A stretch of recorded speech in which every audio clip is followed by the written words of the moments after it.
ನಮಸ್ಕಾರ, very good morning. ಇದು news at 11. ನಿಮ್ಮ ಜೊತೆ ನಾನು ಹರೀಶ್ ನಾಗರಾಜು. ಈ ಮಹಾ ಎಕ್ಸ್ಕ್ಲೂಸಿವ್ ಈಗ ರಾಜಕೀಯಕ್ಕೆ ಸಂಬಂಧಪಟ್ಟ ಹಾಗಾದರೆ ಏನದು?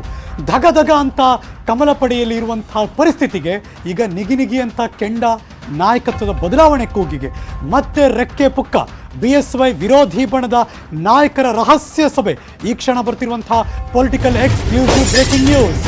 BSY ವಿರೋಧಿ ಬಣದ ಜೊತೆ ಹಾಲಿ ಸಚಿವರು. ಹಾಗಾದ್ರೆ ಯಾರ್ಯಾರು ಏನೇನು ನಡೆಸ್ತಾ ಇದ್ದಾರೆ ನೋಡೋಣ. Breaking news.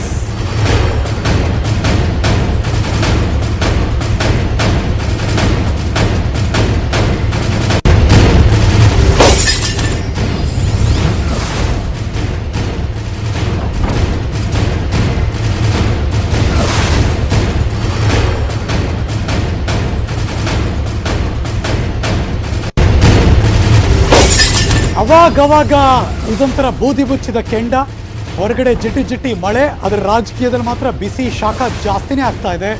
ಈಗ ನಿಗಿ ಅಂತ ಕೆಂಡ ಥರ ಹೊಳಿತಾ ಇದೆ. ಯಾಕೆಂದರೆ ಯಾರ್ಯಾರು ಏನೇನು ಅಂದ್ಕೊಂಡಿಲ್ವೋ ಅವ್ರು ಇನ್ನೆಲ್ಲೆಲ್ಲ ಗುರುತಿಸ್ಕೊತಾ ಇದ್ದಾರೆ ಅಂತ. ನಾಯಕತ್ವದ ಬದಲಾವಣೆ ವಿಚಾರ ಮತ್ತೆ ಮುಂಚೂಣಿಗೆ ಬರ್ತಾ ಇದೆ. ರೆಕ್ಕೆ ಪುಕ್ಕಗಳು ಬರ್ತಾ ಇದೆ. BS ಯಡಿಯೂರಪ್ಪನವರ ವಿರೋಧಿ ಬಣದ ನಾಯಕರು ರಹಸ್ಯ ಸಭೆಯನ್ನು ಮಾಡ್ತಿದ್ದಾರಂತೆ. BSY ವಿರೋಧಿ ಬಣದ ಜೊತೆ ಪಾಯಿಂಟ್ ಏನಪ್ಪ ಅಂದರೆ ಹಾಲಿ ಸಚಿವರು ಇದ್ದಾರೆ ಅಂತ. ಅಂದರೆ CM ಅತ್ಯಾಪ್ತ ಸಚಿವರು ಈಗ ವಿರೋಧಿ ಬಣದ ಜೊತೆ. ಅದು ಈಗಿರುವಂಥ ಬ್ರೇಕಿಂಗ್ ನ್ಯೂಸ್ನ ಎಕ್ಸ್ಕ್ಲೂಸಿವ್. ನ್ಯೂಸ್ 18ನಲ್ಲಿ BJP ಧಗದ ಮಹಾ ಎಕ್ಸ್ಕ್ಲೂಸಿವ್ ತೆರೆದುಕೊಳ್ತಾ ಇದೆ. ಇತ್ತೀಚೆಗಷ್ಟೇ ಮಂತ್ರಿಯಾಗಿದ್ದಂತಹ ಯಡಿಯೂರಪ್ಪನವರ ಆಪ್ತರೊಬ್ಬರು, ಸದಾಕಾಲ BS ಯಡಿಯೂರಪ್ಪನವರ ವಿರುದ್ಧ ಗುಡುಗುವ ಶಾಸಕರು ಎಲ್ಲರೂ ಕೂಡ ಸೀಕ್ರೆಟ್ ಆಗಿ ಮೀಟಿಂಗ್ ಮಾಡ್ತಿದ್ದಾರಂತೆ, ಚರ್ಚೆ ಮಾಡ್ತಿದ್ದಾರಂತೆ. ಹಾಗಾದರೆ ಯಾಕದು? ಆ ಚರ್ಚೆಯ ಹಿಂದಿರುವಂತಹ ಉದ್ದೇಶ ಏನು? ಅವರ ಜೊತೆಗೆ ಸದಾ ಗುರುತಿಸ್ಕೊಂಡಿರುವಂಥವ್ರು ಯಾರು? ಆ ಸಭೆ ಮುಗಿದೋಗಿದೆ, ಆದರೆ ಯಾಕೆ ಆ ಸಭೆ ನಡೆಸಿದ್ರು ಅನ್ನೋದು ಈಗಿರುವಂಥ ದೊಡ್ಡ ಕುತೂಹಲ. ಬೆಳಗಾವಿಯ ಹುಕ್ಕೇರಿ ತಾಲೂಕಿನ ಹುನ್ನೂರು IBಯಲ್ಲಿ ನಡೆದಂತಹ ಸಭೆ ಅದು. ಊಟ ಮಾಡ್ತೀವಿ, ಊಟಕ್ಕೆ ಸೇರೋಣ ಅಂತ ಊಟದ ನೆಪದಲ್ಲಿ ಸುಮಾರು 1.5 ಗಂಟೆಗಳ ಕಾಲ ನಡೆದಂತಹ ಸಭೆ. ನಾಯಕತ್ವ ಬದಲಾವಣೆ, ರಾಜ್ಯ ರಾಜಕೀಯದ ವಿಚಾರಗಳು ಎಲ್ಲದರ ಬಗ್ಗೆ ಚರ್ಚೆ ಆಗಿದೆ.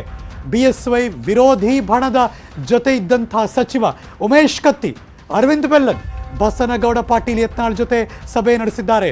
ಸಚಿವರು, ಶಾಸಕರು ಸೇರಿ 10 BJP ನಾಯಕರಿಂದ ಈ ರಹಸ್ಯ ಸಭೆ ಆ IBನಲ್ಲಿ ನಡೆದಿದೆ ಅನ್ನೋದು ಈ ಕ್ಷಣ ಸಿಗ್ತಿರುವಂತಹ ಮಹಾ ಎಕ್ಸ್ಕ್ಲೂಸಿವ್ ಪೊಲಿಟಿಕಲ್ ಬ್ರೇಕಿಂಗ್ ನ್ಯೂಸ್. ಕೇಳಿದ್ರೆ ಮೈಕ್ ಹಿಡಿದು, ಇಲ್ರಿ ನಾವೆಲ್ಲರೂ ಸುಮ್ಮನೆ ಊಟಕ್ಕೆ